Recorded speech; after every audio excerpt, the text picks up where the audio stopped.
Hello, and welcome to You Can Grow Your Own Way, a conversation for parents and carers of neurodivergent children. I feel so privileged you are taking time out of your busy life to learn all about the ways to interpret neurodivergence for you and your child. Remember, all advice on this podcast is general and may not specifically apply to your child, so we encourage you to also talk to your GP, paediatrician or specialist to see if what you've learned will help your family. Hi, and welcome to You Can Grow Your Own Way, a conversation with parents and carers of neurodivergent children. Today, on our very first episode, we have the fabulous Professor James Fitzpatrick as our guest. Professor James Fitzpatrick is a paediatrician, researcher and CEO of Patches Australia with expertise in the assessment and therapy of complex neurodevelopmental conditions. James has worked for over 20 years in the context of schools, child development services and hard-to-reach populations and places, such as remote Aboriginal communities and the child protection and justice settings.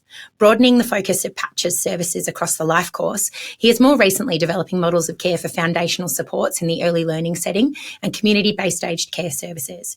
Patches is a national network of assessment and therapy services on a mission to bring high-quality assessment and therapy services to all Australians, whatever their age, whatever their level of ability, and wherever they live. For contact information on Patches and on Professor James Fitzpatrick, be sure to check out our show notes on youcangrowyourownway.podbean.com. Hi, James. Thank you so much for joining us today. That's a pleasure, Carly. I'm really happy to be here. Fantastic. I'm so excited. We're starting our very first episode today with probably the most topical conversation of all for anyone who'll be coming to listen to this, and that is, what is neurodivergence? Not a question that's easily answered, but definitely an important one. So I guess, would you like to start by discussing what you think the definition of neurodivergence is? Look, I think there are as many definitions of neurodivergence as there are people with neurodivergence. And I don't say that as a cop-out. I say it as my actual firm belief. And I guess the foundations of the term neuro, so relating to how our brains work and how we function in the environments we exist within, and then divergence, so differences. And some of the people I work with who would describe themselves as being neurodivergent see it as a superpower, and it's absolutely the thing that allows them to focus and get amazing things done or be the creative genius that they are. Some of them feel that it's a disorder, and we know that some of the diagnoses we make end with a D, so that's generally the word disorder. So some of them feel it really is a barrier to them achieving their goals and dreams in lives or functional independence. And it's fluid. So it might be a superpower one day and a barrier, or perceived as a disorder the next. So we can roam through different examples and definitions and real life impacts, but I can't define neurodivergence in a sentence clearly. Yep, fantastic. Look, that makes total sense, and it is such a broad spectrum. And one of the beautiful things I think that we understand now is that all of these things actually are operating on a spectrum. So we are looking at superpowers and we're looking at challenges, and, you know, there's a broad array of what sort of goes in between that. So do you find in the work that you do, you come across any rules around the way that neurodivergence is used as a term? Are there guidelines on how it's sort of appropriate to speak about it?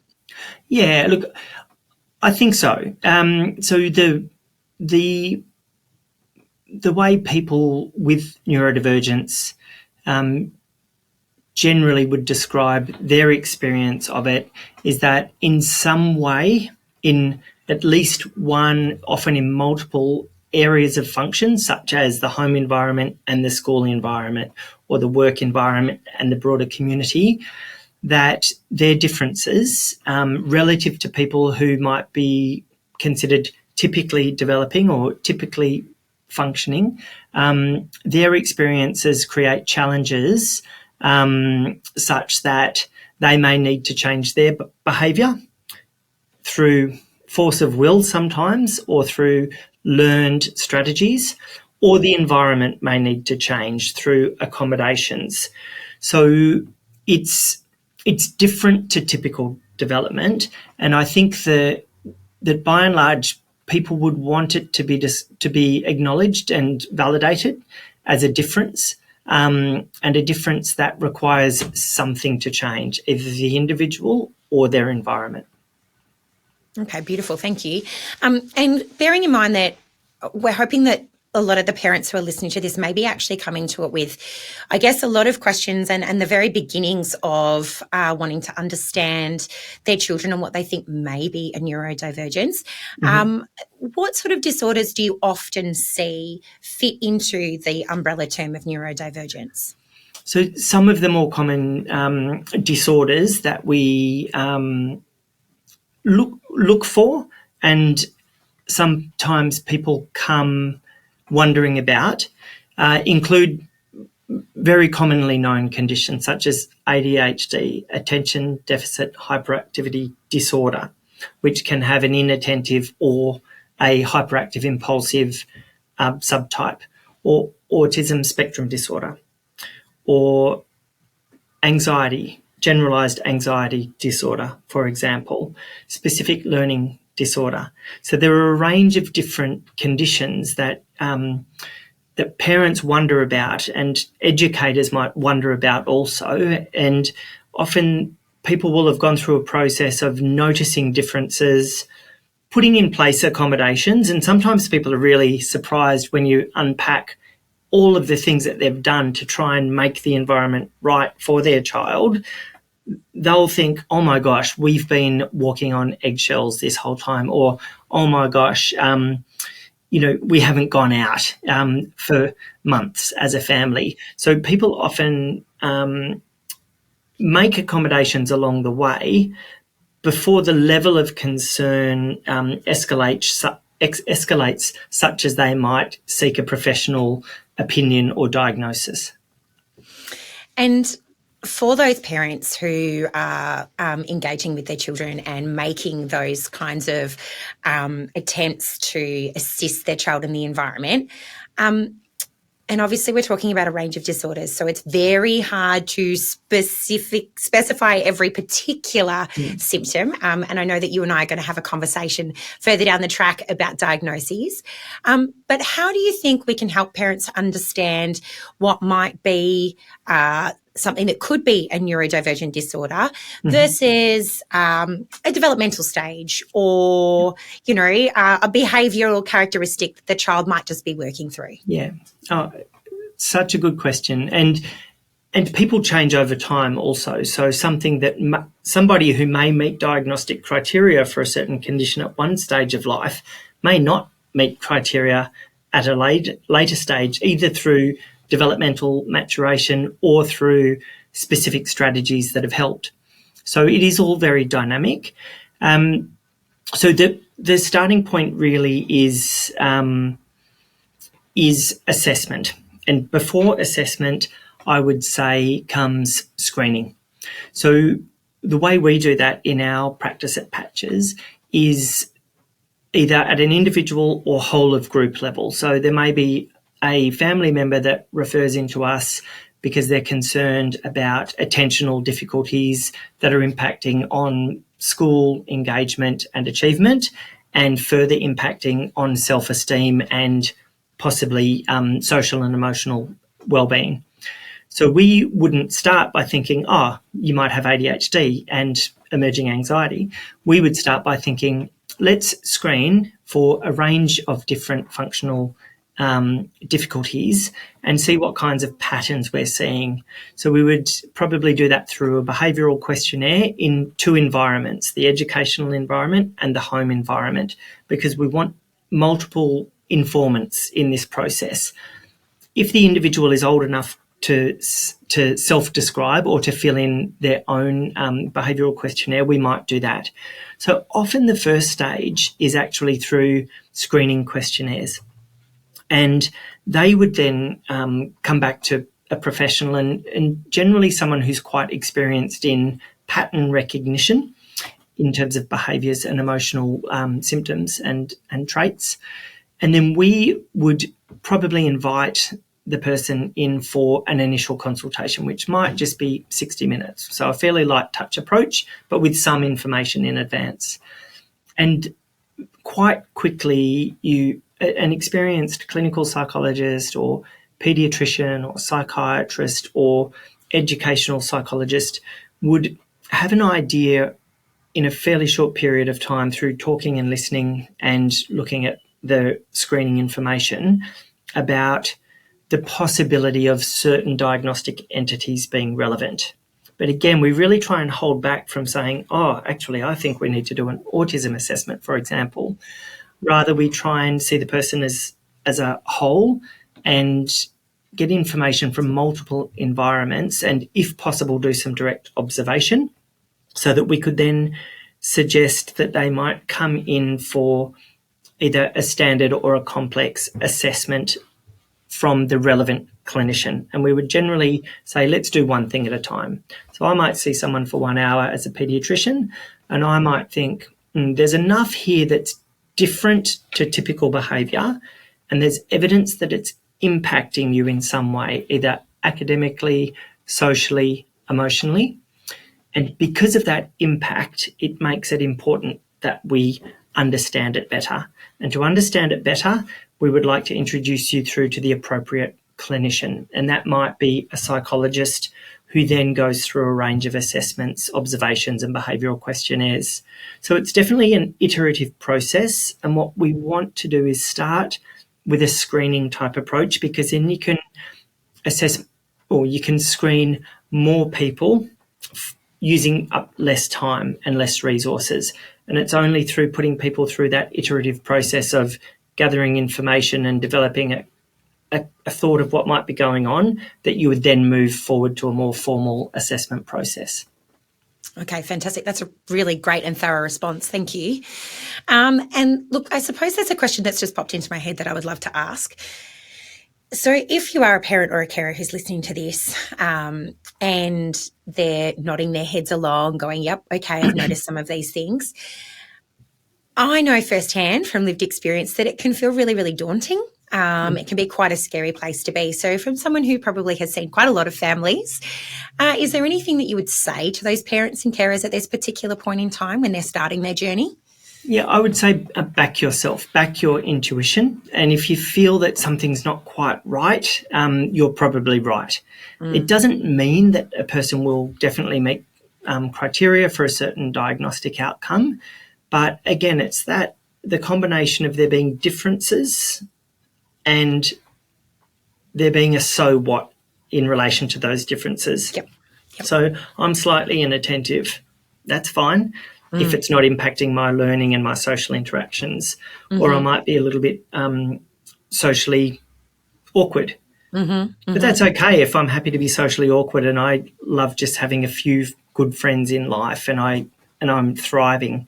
So there has to be a so what. There has to be an actual impact on the individual or an impact on their environment.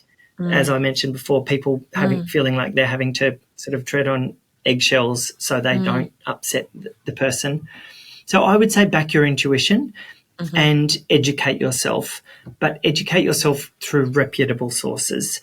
So if you're wondering about possible social communication differences or possible features of ASD, I think you would go to a reputable website, for example, like the Autism CRC website, and access information that might help your understanding.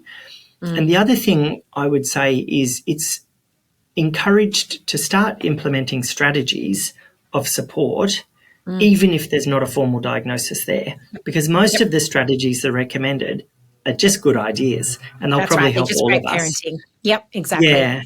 Yeah. So, Beautiful. So that's what I would say is back yourself, inform or educate yourself, and probably to start the conversation. I'm always very positive about families starting to talk about what they're thinking, because often someone will say, oh my gosh, I'm glad you said that because I've been wondering the same thing.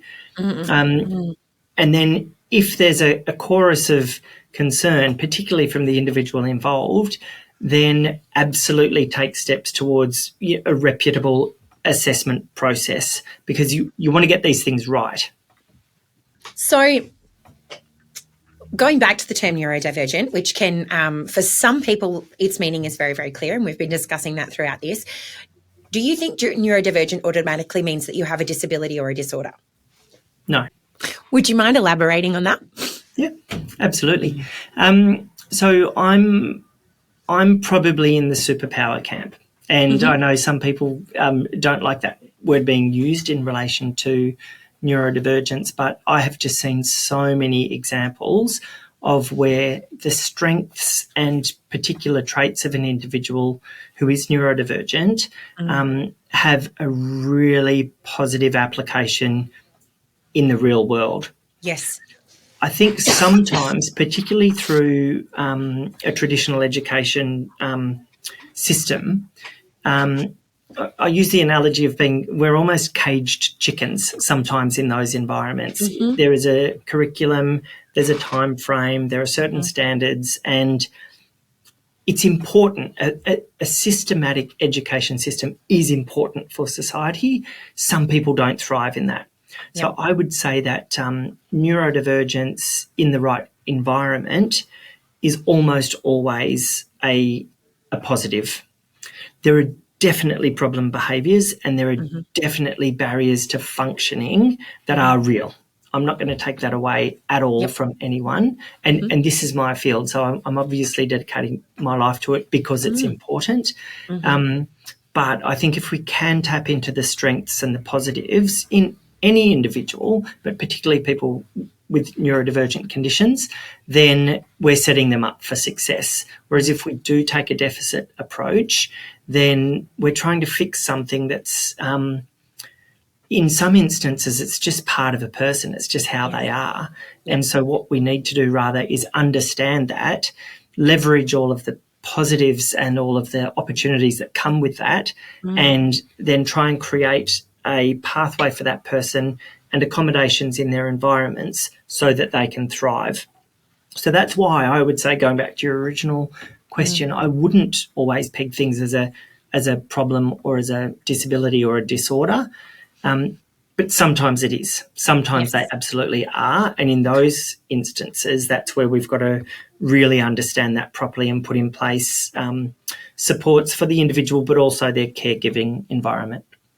I think that's such an incredible lens, and I love that, to look at how we, I guess, empower rather than how we squash certain parts of their behaviours.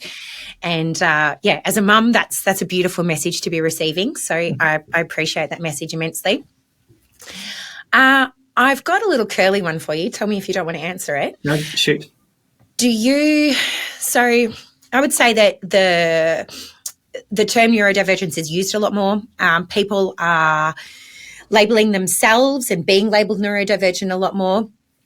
Would you say that we are actually seeing an increase in condition, or do you think that it's education? Do you think it's diagnosis? What are your views on that? I would say, I know you mentioned three options there, but I'm going to say both. Go for it. So I would say there's more discussion about, more awareness of neurodivergence. I think people are more empowered to own their neurodivergence, and I think that's a really positive thing. I'm going to stop just short of saying there may be some fashion aspect to being neurodivergent, but I think that's a really positive thing if somebody actually is. Yes. I think the beauty of a term like divergence just means that it's almost indefinable. So I am neurodivergent. I don't have a formal diagnosis of any kind, but I'm different, and I'm different in different situations, and sometimes that's a real power. So I think the terminology is just fine to use liberally. I think the important thing is to distinguish it from formal diagnostic entities that are arrived at through a thorough assessment process by appropriately trained and experienced clinicians. so that's the more liberal discussion of neurodivergence piece. And then there's the piece of actual prevalence. Is there an actual prevalence increase of ASD, autism spectrum disorder, and ADHD and anxiety? I think probably yes. I believe part of that is due to the environmental factors and the busyness of life, the access to information and influence, especially through social media, and also the stress that the whole world has gone through over the last 5 years, that has absolutely affected the zeitgeist, and it has made individuals, entire family systems, entire communities just, I think, a bit more worried generally. We're not all anxious, but I think there have been many causes for worry. So it's likely that some of that is also spilling into how we're coping and functioning, and that's probably influencing the rates of diagnosis of some conditions such as ADHD and anxiety in particular. Fabulous. Thank you. That's a really informative and broad coverage there, which is great. And I'm not sure that I'm right. This is just what I believe. Of course. That's okay. And that's what we're asking. We're asking for opinions here. I'm sure at some point there'll be a lot of research that's done around that, and we can definitely look at those results when they come forward. But it is an interesting piece to look at, that you do hear that terminology used a lot more frequently, and it's often a question that comes up. And I will say, family and friends table conversations of, is it something that's popular? Is it something that's actually occurring, etc.? So it's a great one to discuss. And I think your point there about the families and friends and it's almost like a dinner table conversation. I think a little knowledge is a dangerous thing, as has been wisely said by others in the past. And I think I'm going to give an example. Okay, so my mum, Pam. So when my sister's eldest, whose name is Bill, I'm sure they won't mind me talking about this, when he was going through school, he had difficulty with attention. He had difficulty with letter formation. He was very clumsy, and he was quite socially withdrawn. So my mum would come and say, oh, look, I think he's got a little bit of cerebral palsy, or I think he's got a little bit of autism. And I would think, well, I don't think so, and this is my field, but you also can't have a little bit of some of these things. You either meet the criteria or you don't. But the fact that even my mum was bandying around 2 possible diagnoses for her own grandson, and he was assessed for various different things, and he did have one difficulty with his learning that was quite specific, but he's now an engineering student at the Uni of New South Wales, the most socially connected young man I know, and he's just an absolute dream. So despite my mum's sort of dinner table diagnostics, Bill didn't have anything really. But people are happy to talk about it, and I think that's great, because I think it's great to have greater awareness, greater understanding, and, for want of a better word, sort of normalisation of the differences. So I think that's just the world we live in at the moment, and that's being accelerated no end through access to information and opinions, be they well-formed or not, through social media. Yeah, 100%. There's a huge soapbox conversation that could happen there, I think, on my behalf. But it's also, I think that's a really good input to say things like Facebook group diagnosis as well. So, it's fantastic to have the supports that are available through Facebook groups and to be able to talk to peers. But it's really important to take that information and then say, well, what do I do with that person's thoughts now? And who is the person I should speak to verify whether or not they're correct? Because, as you're right, there's only so much information that they have, and they're not a specialist. And it is very important that when we're talking about these kinds of things, we do seek out specialist advice. So, Beautiful. I've got one lucky last question I wanted to pose to you. And I guess what I wanted to say was, if you were to look 5 years or even 10 years into the future for the parents who are staring down the neurodivergent barrel at the moment, what would you hope that the future looked like for them and their children? I hope that their children don't need to change, but that our world changes and that they are the drivers of that change. And there's some really good work being done in Western Australia, where I am, by the Education Department, bringing in an expert in autism spectrum disorder, Andrew Whitehouse, and looking at the entire education system and just really thinking, well, if we were to rebuild this from scratch, what would it look like? And I think some of the answers come from the people with neurodivergence, because, from a sensory perspective, or from a learning environment perspective, or how we structure and use time perspective, or how we measure success, all of these things I think are up for discussion and review. We've got great systems, but they can be greater. So I really hope for those families. One thing I would say is, and I always say this, there was a family in recently, and they said, our 9-year-old is still coming into our bed every single night to sleep because he feels worried. And I just said, well, look, when he's 19, he won't be doing that. And when he's 29 and 39 and 49, he won't be doing that. So it's okay. Yeah. If it's a behaviour that needs to be, he needs to be weaned off, that's fine. But also just look to the future and just imagine the bright future for your child, and also know that the jobs of the future for kids who are, 5 or 10 years old now, many of those jobs haven't even been invented yet.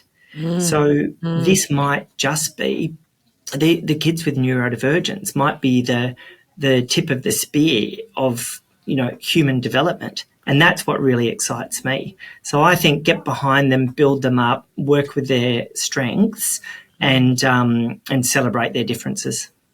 Fantastic.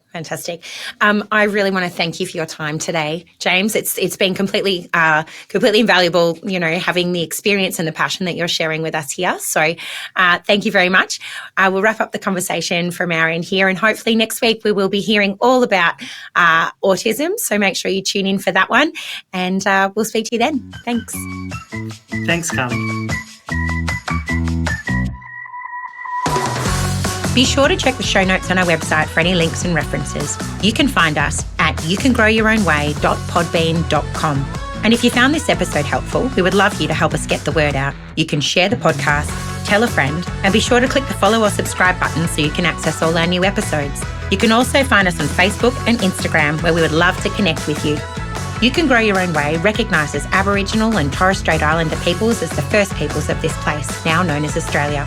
We're coming to you from Jabberung, Jawajali and Wadawurrung country, the country of our guest speaker, and from wherever you are listening. We respect the elders of the past and present, and we share our friendship and kindness.